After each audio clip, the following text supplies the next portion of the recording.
Hey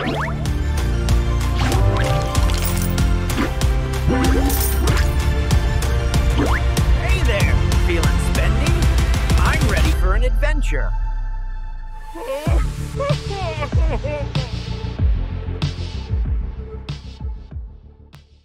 Bapak Ibu, saya ingin memulai dengan pertanyaan. Berapa banyak dari Anda yang mengetahui logo perusahaan ini? Ini adalah perusahaan apa, saudara?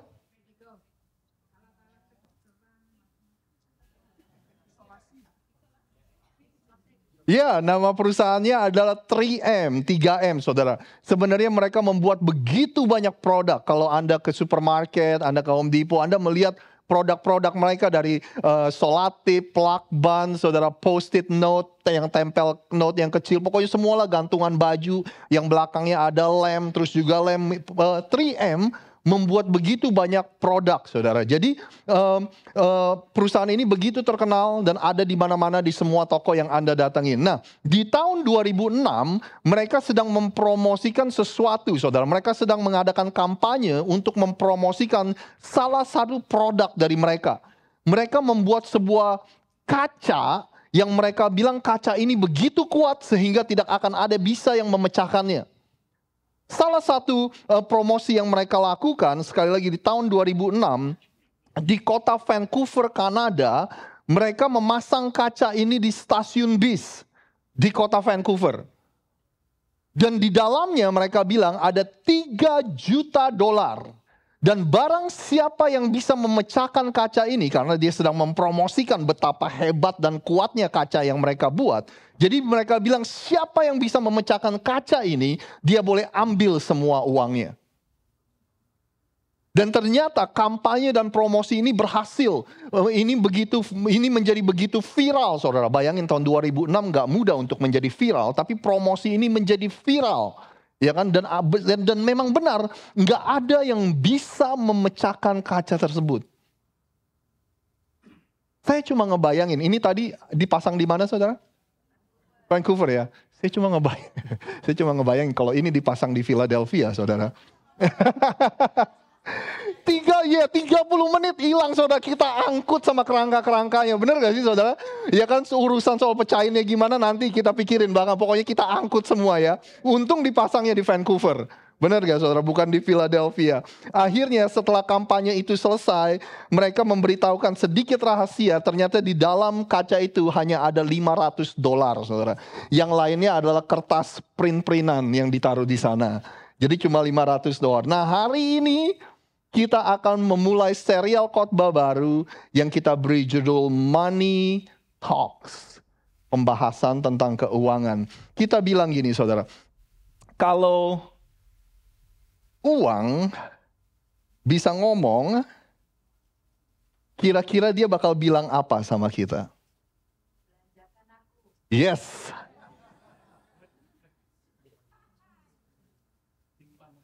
Kalau uang bisa bicara, kira-kira apa yang akan dia bilang sama kita? Itu tagline dari seri kita. Nah, kalau Anda nggak tahu apa seri khotbah itu, seri khotbah ketika kita pilih satu topik, terus kita bicarakan dalam beberapa minggu. Nah, tentu aja ini merupakan topik keuangan. Saya cuma mau bilang gini sama Anda, kalau ada baru yang pertama kali Anda hadir di tempat ini, atau mungkin udah lama nggak ke gereja, tiba-tiba Anda hadir hari Minggu ini, saudara mungkin mikir, aduh dari semua hari Minggu yang saya bisa pilih untuk datang ke gereja, kenapa saya pilih datang hari Minggu di mana mereka ngomongin soal keuangan? Ya kan, mungkin ada Anda yang berpikir seperti itu. Saya cuma mau bilang kalau Anda berpikir seperti itu, saya mengerti, saudara. Apalagi di zaman-zaman sekarang, di zaman kalau buat Anda terutama yang suka main internet, Anda sering nonton YouTube, Facebook, Instagram, ya kan. Kita mengerti ada begitu banyak hal-hal yang Anda lihat yang bikin Anda jadi apa? Orang bilangnya jadi ilfeel gitu, saudara. Jadi apa ya? Jadi tawar hati, jadi apatis, saudara. Ya kan, mungkin orang-orang seperti saya yang pekerjaannya seperti pendeta, yang kalau ngomongin uang itu rasanya buat Anda jadi aduh gimana ya. Jadi you have a mixed feeling about this. Ya kan, atau mungkin gereja-gereja yang membicarakan soal keuangan. Saya mengerti dan saya mencoba untuk menyelami perasaan Anda. Saya ngerti kekhawatiran Anda, saudara. Ya kan, mungkin gereja kok ngomongin uang melulu, dan saya mengerti itu, saudara. Sehingga membuat orang-orang kehilangan kepercayaan pada gereja. Tapi kalau Anda tanya jujur sama saya, pendapat saya saudara, justru saya sebenarnya suka dengan adanya sosial media. Dengan adanya sosial media zaman digital sekarang, itu membuat orang-orang seperti saya, pendeta, Anda biasa panggil hamba Tuhan, atau gereja, atau pemimpin gereja, itu membuat kita jadi lebih bertanggung jawab dalam soal mengajarkan Alkitab, dan juga soal keuangan. Benar gak saudara? Ini membuat kita menjadi gak bisa sembarangan comot-comot, ngajar-ngajar. Membuat kita harus memperhatikan cara kita berteologi, cara kita mengajarkan Alkitab, saudara. Karena kenapa? Semuanya ada jejak digital. Apalagi kalau ada live stream, ada direkam, diposting di sosial media, saudara. Jadi sekali lagi, walaupun dampak negatif dari sosial media membuat orang jadi apatis, kehilangan kepercayaan, dampak positifnya buat orang-orang yang mengajar firman Tuhan, itu mereka harus bertanggung jawab. Ya, mereka nggak boleh sembarangan ngomong, mereka harus mempertanggungjawabkan perkataannya, saudara. Nah, berikutnya, kalau ada di antara Anda yang berpikir seperti ini, aduh, ngapain sih kita ngomongin uang di gereja? Mestinya kita nggak perlu lah ngomongin uang di gereja, ya kan? Gereja itu ngomonginnya ya dosa, surga, neraka, udah itu aja. Karena Anda berpikir ada topik-topik yang seharusnya gereja nggak usah sentuh. Misalnya kayak politik lah, keuangan lah salah satunya. Ya kan, ngapain kita ngomongin urusan uang di gereja? Gereja itu udah nggak usah ikut campur lah dalam soal ngomongin keuangan. Tapi menariknya, saya nggak tahu Anda tahu ini apa enggak. Yesus itu sangat sering membicarakan tentang topik keuangan. Berapa banyak dari Anda yang tahu, saudara? Ya kan, bahkan dia membicarakan topik tentang keuangan melebihi dari dia membicarakan tentang surga dan neraka. Kalau Yesus sering membahas tentang keuangan, jangan-jangan ada sesuatu yang Yesus ketahui yang Anda dan saya perlu ketahui. Jangan-jangan ada sesuatu tentang uang yang Yesus mau Anda dan saya sadar, saudara. Kenapa pentingnya kita berbicara tentang keuangan? Bahkan, saudara, di seri khotbah ini Anda akan menemukan bahwa prinsip-prinsip keuangan yang ada di dalam Alkitab, yang menurut kita mungkin ini adalah buku kuno, ditulisnya ribuan tahun yang lalu, bahkan sampai hari ini prinsip-prinsip itu masih sangat relevan sekali untuk kita praktekin, saudara. Berapa banyak dari Anda yang berani ngaku? Seringkali lebih mudah buat kita untuk mempercayakan kehidupan kekal kita kepada Tuhan. Kalau nanti saya mati, saya kemana, lebih mudah buat kita untuk mempercayakan itu kepada Tuhan daripada kita mempercayakan keuangan kita. Ada yang mau ngaku? Ya? Berapa banyak dari kita yang lebih mudah mempercayakan hal dalam hidup kekekalan, dalam hidup setelah kematian, lebih gampang buat kita mempercayakan Tuhan dalam hal itu daripada soal keuangan. Ya kan? Yang pernah melakukan itu katakan amin. Ampun, saudara, ya. Jadi kalau Yesus sering bahas tentang keuangan, sekali lagi mungkin ada sesuatu yang Anda dan saya perlu ketahui. Kalau enggak mungkin dia ngabisin waktu sering-sering ngomongin tentang keuangan. Bahkan Anda tahu ya, Yesus sering mengajar dengan menggunakan perumpamaan, parables. Anda tahu ya, suatu hari ada petani, suatu hari ada seorang ayah, suatu hari ada seorang gembala. Anda tahu ya, jadi dia sering menggunakan cerita, perumpamaan, ilustrasi dalam soal mengajar supaya lebih mudah untuk dimengerti. Dari 30 sekian perumpamaan yang Yesus ajarkan, tahukah Anda bahwa 15 atau 16 perumpamaan itu adalah tentang keuangan. Nah, jadi sekali lagi, kalau uang bisa ngomong, kalau lagu zaman dulu apa? Kalau bulan bisa ngomong ya. Sekarang kalau uang bisa ngomong, kira-kira apa yang dia bakal bilang sama kita, saudara? Jangan-jangan uang akan mengatakan hal yang sama dengan apa yang Yesus katakan dan ajarkan kepada kita. Di bagian yang pertama ini, saya merasa kita akan membicarakan ini selama 4 minggu, hari ini dan 3 minggu ke depan. Saya rasa bagian ini merupakan bagian yang paling penting dari semua pengajaran yang kita akan lakukan di minggu ke depan. Untuk minggu ke depan kita mungkin lebih praktis, tapi yang bagian pertama ini, kita akan langsung ke akar dari permasalahannya. We're gonna go to the heart of the issue. Kita akan langsung ke sumber dari semua permasalahannya, saudara. Saya merasa gini, Kalau hari ini kita nggak ngerti, kalau hari ini kita nggak dapat tentang hal yang akan kita bahas ini, akan sulit buat kita untuk menang dalam soal keuangan. Anda masih bersama saya? Ya, jangan tegang gitu saudara. Anda nggak perlu pegangin dompet Anda. Tadi Asher sih saya udah bilang suruh kunci pintunya biar Anda nggak bisa kemana. Kita lihat yuk apa yang Yesus bilang. Sekali lagi ini bagian yang pertama, ini adalah sumber dari semua permasalahan di dalam keuangan. Matius 6 ayat 21 dikatakan gini, karena di mana hartamu berada, di situ juga hatimu berada. Sekali lagi, 1, 2, 3, karena di mana hartamu berada, di situ juga hatimu berada. Yesus bilang, kalau kita mau tahu hati kita ada di mana, dia bilang follow the money. Ikutin aja kemana perginya uang kita. Kalau kita mau tahu apa sih yang penting buat hidup kita, saudara, lihat aja rekening koran Anda, lihat aja bank statement Anda, lihat aja credit card statement Anda, saudara. Kita bisa bilang dengan mulut kita bahwa Tuhan penting. Kita bisa bilang dengan mulut kita bahwa A, B, C, D penting. Tapi jawaban yang sesungguhnya Anda bisa dapat di rekening bank Anda. Anda masih bersama dengan saya, saudara? Di mana hartamu berada, di situ pula hatimu berada. Kalau Anda mau tahu, apa sih yang Rosid peduliin dalam kehidupannya? Apa sih yang penting buat Rosid? Hatinya Rosid ada di mana sih? Perhatiin aja cara Rosid menggunakan hartanya dan keuangannya. Saya ingat banget 12 tahun yang lalu, waktu itu saya umur 32 tahun, itu adalah awal di mana saya menggembalakan menjadi lead pastor atau senior pastor gereja ini, saudara. Ada seseorang yang memberikan saya nasihat yang begitu berharga. Dia bilang gini, Rosid, terutama tentang keuangan. Bayangin suatu hari nanti, bank statement kamu itu diposting di koran. Anak-anak muda masih tahu koran itu apa? Hah? Daniel, kamu tahu koran itu apa? Enggak tahu ya koran ya. Ya udah pakai bahasa hari ini deh. Bayangin kalau bank statement kita diposting di sosial media, saudara. Kira-kira apa yang orang lain akan lihat di dalam bank statement kamu?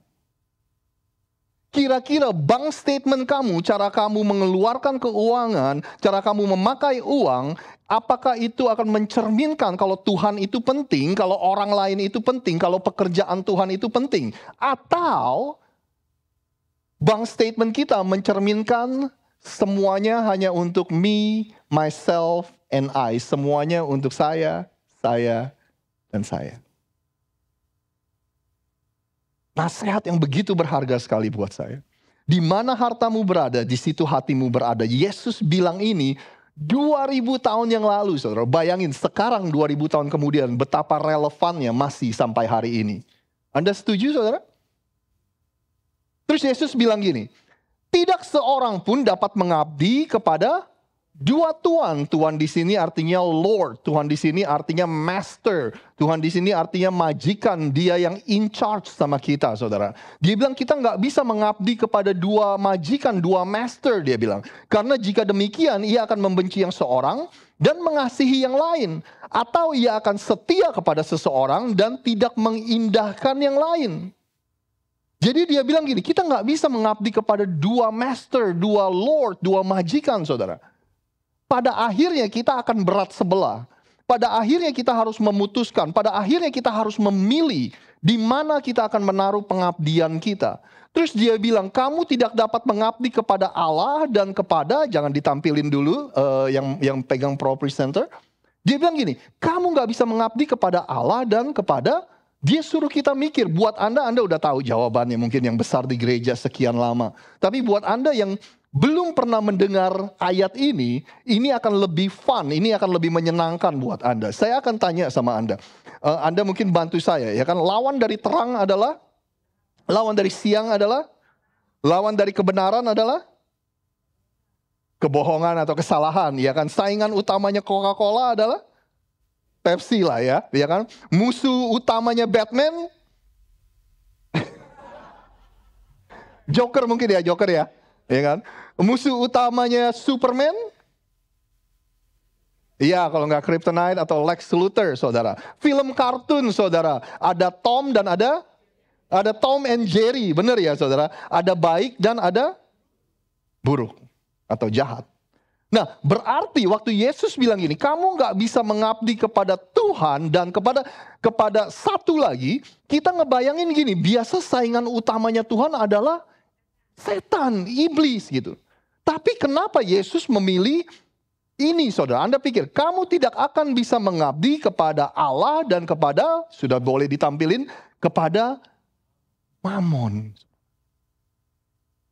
Menarik ya, Tuhan nggak bilang, nah, sebelum mungkin Anda nggak tahu apa Mamon. Mamon itu dari kata Yunani itu adalah mamonas, yang artinya money, wealth, material possession. Uang, kekayaan, dan harta benda. Itu adalah mamon, dari kata mamonas, saudara. Kok menurut saya ini layak untuk Anda pikirin, untuk Anda renungin.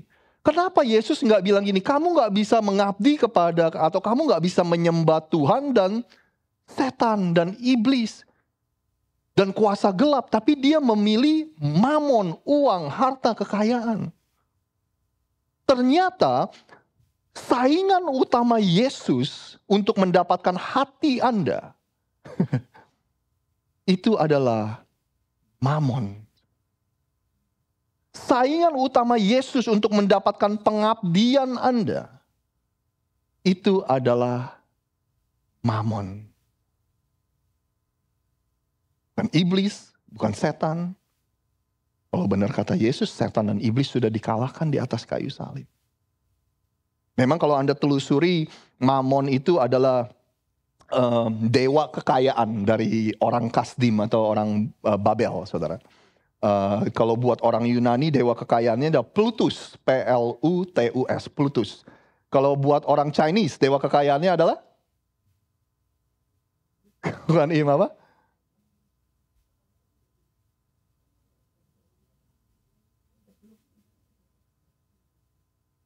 Seseorang yang bernama Saint Augustine atau Santo Agustinus.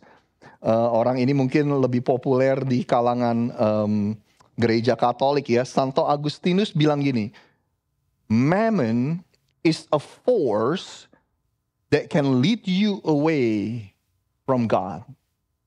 Mammon adalah sebuah kekuatan yang mempunyai potensi untuk menjauhkan kita dari Tuhan. Santo Agustinus nggak bilang kekayaan itu nggak bagus, uang itu buruk. Dia nggak bilang itu, saudara. Yang dia ingatkan sama kita, kalau kita nggak tahu cara menghandle keuangan kita, kalau kita nggak tahu bagaimana kita memakai keuangan kita atau kekayaan kita, maka itu mempunyai potensi, kemungkinan untuk menjauhkan kita dari Tuhan. Anda masih bersama dengan saya? Ya, is that okay so far? Lalu Yesus melanjutkannya dengan berkata seperti ini. Anda perhatikan ada 4 ayat yang saya akan baca. Karena itu aku berkata kepadamu, Anda bantu saya, janganlah khawatir akan hidupmu, akan apa yang hendak kamu makan, apa yang hendak kamu minum. Janganlah khawatir akan tubuhmu, akan apa yang hendak kamu pakai. Bukankah hidup itu lebih penting daripada makanan dan tubuh itu lebih penting daripada pakaian? Pandanglah burung-burung di langit yang tidak menabur, tidak menuai, dan tidak mengumpulkan bekal dalam lumbung. Namun diberi makan oleh Bapamu yang di surga. Dia tanya sama Anda dan saya, Yesus, bukankah kamu jauh melebihi burung-burung itu? Bukankah kamu manusia jauh lebih bernilai daripada burung-burung itu? Dan jawabannya adalah, ya. Sebab itu janganlah kamu khawatir dan berkata apa yang akan kami makan, apa yang akan kami minum, apakah yang akan kami pakai. Semua itu dicari bangsa-bangsa yang tidak mengenal Allah. Akan tetapi Bapamu yang di sorga tahu bahwa kamu memerlukan semua itu. Bapak Ibu, sekali lagi, bukankah menarik? Ketika Yesus membicarakan tentang kekhawatiran, dia menghubungkan kekhawatiran kita dengan keuangan kita. He connects our worry with our money. Ya kan, saudara? Yesus menghubungkan kekhawatiran kita dengan keuangan kita. Waktu dia ngomongin soal keuangan, dia ngomong soal kekhawatiran. 2000 tahun yang lalu, orang-orang mungkin nggak punya banyak kekhawatiran lah selain apa yang mereka makan, mereka minum, ya kan, pakaian, tempat tinggal, saudara. Tapi mereka khawatir. 2000 tahun kemudian, hari ini, kita udah nggak perlu lagi khawatir soal makanan, pakaian. Ya kan, kita punya plenty, kita punya banyak banget makanan. Bahkan orang-orang sekarang mungkin mereka sakit atau mereka meninggal bukan karena kelaparan, karena kebanyakan makan. Karena apa aja dimakan, benar ya saudara ya? Tapi tetap aja ketika kita udah mempunyai banyak hari ini, kita tetap khawatir. 2000 tahun lalu, orang nggak punya banyak, mereka khawatir. Hari ini kita sudah punya banyak, kita pun khawatir saudara. Bahkan kita lebih banyak yang kita khawatirin hari ini, benar gak saudara? Ya kan, uang cicilan rumah, cicilan mobil, uang kuliah anak-anak, ya kan, uang cicilan mobil kita berikutnya kita mau milih yang mana dan sebagainya, vacation kita mau kemana, saudara. Ya kan, simpanan buat pensiun, makin banyak yang kita khawatirin. Yesus bilang gini, semua itu dikejar oleh bangsa-bangsa, oleh orang-orang yang nggak mengenal Tuhan. Dalam bahasa Inggrisnya pagan, saudara. Pagan itu nggak percaya bahwa Tuhan itu ada. Orang-orang yang nggak mengenal Allah mengejar hal-hal itu. Mereka khawatir akan hal-hal itu. Sedangkan kamu percaya bahwa Tuhan itu ada. Bukan hanya Anda dan saya percaya bahwa Tuhan ada, tapi kita percaya bahwa Tuhan kita itu adalah Bapa kita di surga. Bapa yang sempurna, Bapa yang mengasihi kita. Nah, kalau kita sama-sama khawatir, Yesus tanya, berarti bedanya apa? Anda dan saya dengan orang yang gak mengenal bahwa Tuhan itu ada. Untuk orang luar yang memperhatikan hidup kita nih, ya kan? Bedanya di mana? Orang luar lihat orang-orang yang gak kenal Tuhan, khawatir dan ngejar akan hal-hal itu. Terus orang luar juga ngelihat orang-orang Kristen, orang pengikut Yesus khawatir dan ngejar-ngejar hal itu. Terus orang luar mikir gini, bedanya jadi apa orang yang kenal Tuhan sama yang gak kenal Tuhan? Anda masih bersama dengan saya. Dan akhirnya Yesus memberikan solusi. Yesus memberikan antidote atau penangkal dari semua itu. Obat penangkal dari kekhawatiran. Solusi supaya Anda dan saya tidak mengabdi kepada uang, kekayaan, dan harta benda, ini solusinya.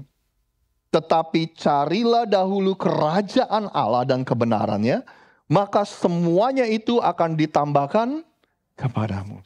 Kita baca sama-sama, 1, 2, 3. Tetapi carilah dahulu kerajaan Allah dan kebenarannya, maka semuanya itu. Yesus bilang gini, kalau kamu mau kejarlah kerajaan Allah terlebih dahulu. Kalau kamu mau mengabdi, ubah pengabdianmu kepada kerajaan Allah. Solusi supaya Anda dan saya nggak khawatir terus, solusi supaya Anda dan saya nggak, aduh cukup gak ya, aduh ada gak ya, aduh cukup gak ya, gimana ya kalau nggak cukup, gimana ya kalau nggak kekumpul, ada gak ya. Solusi untuk semua itu, carilah kerajaan Allah terlebih dahulu. Yesus bilang, baru carilah agenda kamu. Carilah agenda kerajaan Allah terlebih dahulu, baru carilah agenda kamu. Carilah agenda kerajaan Allah terlebih dahulu, baru cari bisnis kamu.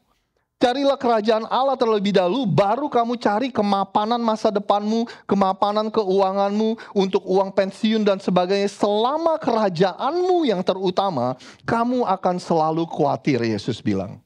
As long as your kingdom is a priority, you will worry, Jesus says.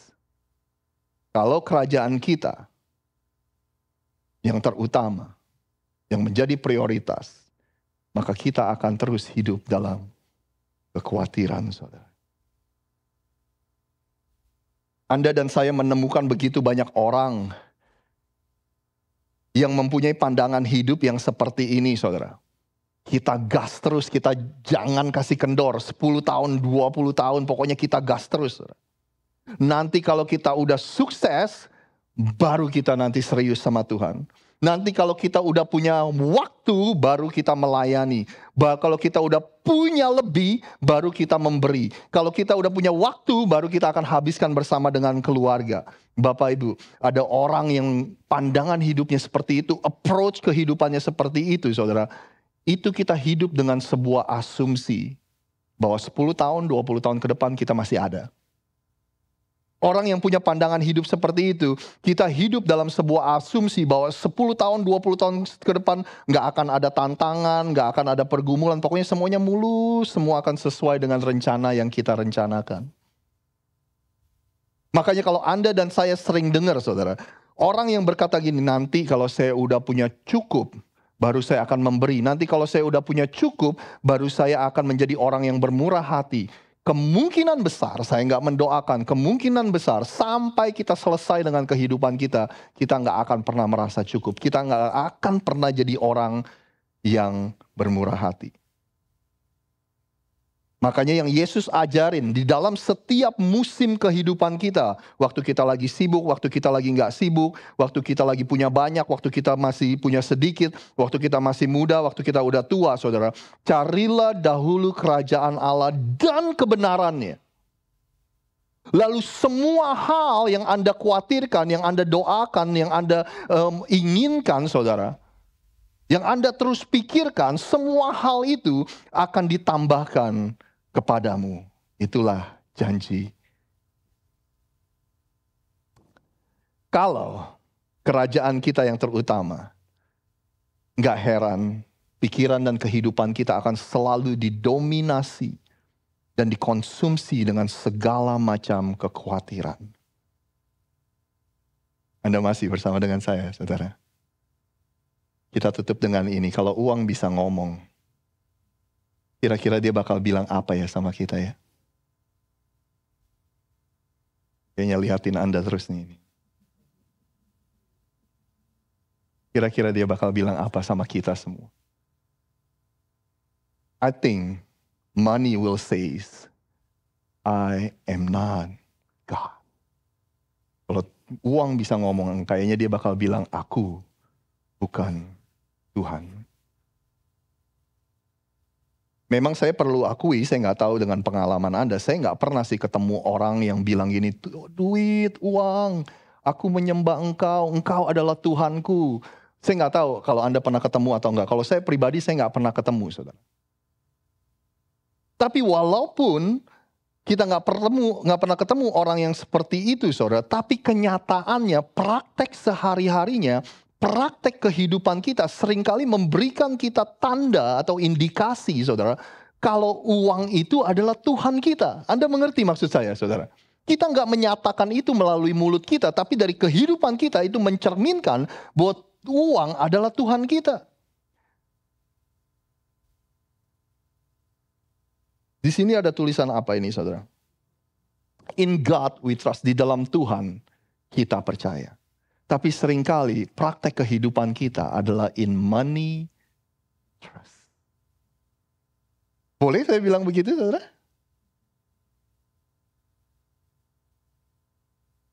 In money we trust. Bapak Ibu, saya benar-benar percaya bahwa akar dan sumber dari semua permasalahan keuangan kita, bahkan kehidupan kita, saudara. Ini adalah apa yang kita bicarakan hari ini. Minggu depan kita akan bicarakan hal-hal yang lebih praktis. Tapi kalau hari ini kita nggak dapat, kita nggak nangkep, kita nggak ngerti, akan susah buat kita untuk berkemenangan dalam keuangan kita. Waktu Anda dan saya bilang gini, aku percaya sama Tuhan, atau aku percaya sama uang, itu maksudnya apa sih, saudara? Saya kasih ilustrasi seperti ini. Ketika Anda percaya akan kursi ini, Anda menaruh semua beban kehidupan Anda, seluruh kehidupan Anda taruh di kursi ini. Dan Anda percaya bahwa kursi ini nggak akan patah. Anda percaya bahwa kursi ini bisa menopang Anda. Anda mengerti maksud saya, saudara? Anda percaya bahwa kursi ini cukup kuat. Dengan kata lain, Anda percaya bahwa kursi ini memberikan kita rasa aman. Security. Nah, seringkali ketika kita bilang bahwa kita percaya sama Tuhan, tapi prakteknya kita percaya sama uang, kita bilang gini saudara, bahwa uang yang akan memberikan kita rasa aman. Bukankah aneh atau bukankah lucu ketika kita berpikir tentang hidup kita, tentang masa depan kita, supaya kita punya rasa aman akan masa depan kita, berapa banyak dari kita yang berpikir kita harus punya uang yang lebih banyak? Ya kan? Ketika kita berpikir tentang keamanan masa depan kita, kita jarang berpikir tentang bagaimana Tuhan bisa memberikan rasa aman kepada kita. Tapi kita berpikir kita harus punya tabungan lebih banyak untuk amanin masa depan saya.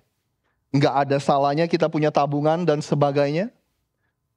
Tapi kalau kita terperangkap percaya bahwa masa depan kita aman kalau kita punya uang dalam jumlah segini, disitulah uang akan bilang sama Anda dan saya, aku bukan Tuhan. Karena cuma Tuhan yang bisa menjamin masa depanmu. Karena cuma Tuhan yang bisa memberikan keamanan, the sense of security for your future. Rasa aman, jaminan masa depan untuk Anda dan saya. Anda bersama dengan saya, saudara? Seringkali identitas kita juga ditaruh di dalam seberapa banyak uang yang kita punya. Kalau kamu punya banyak uang, orang pasti akan lebih hormat sama kamu. Kalau kamu punya banyak uang, pasti cara orang untuk memperlakukan kamu akan sangat berbeda. Itu bicara identitas, saudara. Berapa sering uang itu menjanjikan kita ini, menjanjikan kita peace, joy, and happiness. Uang menjanjikan kita akan damai sejahtera, sukacita, dan kebahagiaan. Kalau kamu punya banyak uang, kamu akan lebih bahagia, hidup kamu akan lebih damai. Berapa sering uang menjanjikan significance and meaning, arti dan makna kehidupan. Hidup kamu akan jauh lebih berarti, hidup kamu akan jauh lebih bermakna kalau kamu punya uang dalam jumlah segini. Orang-orang bakal dengerin lu kalau lu nyetir mobil ini dengan merek ini. Lu bakal lebih direspek kalau lu pakai baju dengan merek ini. Kalau Anda mendengarkan apa yang tadi saya baru katakan, security, rasa aman, identity, identitas, ya kan? Peace, joy, and happiness, damai sejahtera, sukacita, dan kebahagiaan, arti dan makna hidup, saudara. Coba Anda pikirkan hal-hal ini. Bukankah ini hal-hal yang hanya Tuhan bisa berikan kepada kita? Benar, saudara? Tapi uang ingin menggantikan posisi Tuhan dengan menjanjikan kita hal-hal yang baru saja saya katakan kepada Anda. Saya udah mau selesai, saudara. Mungkin beberapa dari kita berpikir, oh, sekarang saya baru tahu. Saya pikir selama ini uang itu hanya sekedar hitung-hitungan. Saya pikir selama ini uang ini itu hanya sekedar matematika. Saya pikir selama ini uang itu hanya soal manajemen, bagaimana kita mengelola keuangan. Ternyata keuangan itu lebih dalam dari hanya sekedar matematika, saudara. Money is a spiritual issue. Ternyata uang itu adalah soal spiritual, saudara. Soal kerohanian, bukan hanya melulu soal matematika dan manajemen dan hitung-hitungan. Kalau uang bisa ngomong, dia akan bilang, aku bukan Tuhan. Jangan jadikan aku Tuhan dalam hidupmu, tapi aku adalah hamba yang baik. Aku bukan Tuhan, tapi aku adalah hamba atau alat yang baik. Artinya gini, perintahkan, uang bilang perintahkan kemana aku pergi. Kendalikan aku, kasih tahu apa yang aku harus perbuat. Sebab aku adalah hamba yang baik, aku adalah alat yang baik. Tapi kalau kamu jadikan aku Tuhan dalam hidupmu, aku adalah Tuhan yang kejam. Aku akan menguasai hidupmu. Begitu kamu menyembah aku, kata uang, aku akan memperbudak kehidupanmu. Begitu kamu mengabdi kepadaku, uang akan bilang, aku akan mengendalikan kehidupanmu. Aku bukan Tuhan. tapi aku adalah hamba yang baik. Pergunakanlah aku dengan baik, perintahkan kemana aku harus pergi, perintahkan apa yang aku harus perbuat, kendalikan aku, kata uang. Matius 6:33, setelah itu kita akan selesai. Tetapi carilah dahulu kerajaan Allah dan kebenarannya, maka semua itu akan tambahkan kepadamu. Selama kerajaan kita yang menjadi prioritas, maka kita akan terus hidup dalam kekhawatiran. Tetapi jika kerajaan Allah yang menjadi prioritas dalam hidup kita, damai sejahtera yang akan hidup di dalam setiap kita. Yang percaya sama-sama katakan, amin, amin, amin. Kita berdoa, setelah itu kita mendengar beberapa pengumuman, lalu kita memberikan persembahan kita. Bapa yang ada di surga, terima kasih Tuhan. Terima kasih, kami tahu Engkau begitu mengasihi kami, sehingga you really want for us to do this thing right. Engkau benar-benar mau kami berkemenangan dalam soal keuangan. Sebab kalau kami berkemenangan Tuhan, Engkau akan memakai kehidupan kami sedemikian rupa untuk menjadi berkat bagi banyak orang. Tapi kami nggak bisa menjadi berkat, kami nggak bisa menjadi generous kalau keuangan kami jungkir balik dan tidak teratur dan ada di dalam lubang yang dalam Tuhan. Kami percaya Tuhan yang mengasihi kami, ingin kami bisa berkemenangan dalam keuangan kami. Terima kasih atas firman-Mu Tuhan. Berikan kami hikmat untuk kami tahu bagaimana kami harus memprioritaskan kerajaan-Mu dalam kehidupan kami. Berikan kami hikmat untuk tahu apa yang harus kami lakukan dengan semua yang kami dengar hari ini. Kami mengucap syukur, materaikan firman-Mu hanya di dalam nama Tuhan Yesus. Kami sudah berdoa. Yang percaya sama-sama katakan, amin, amin, amin.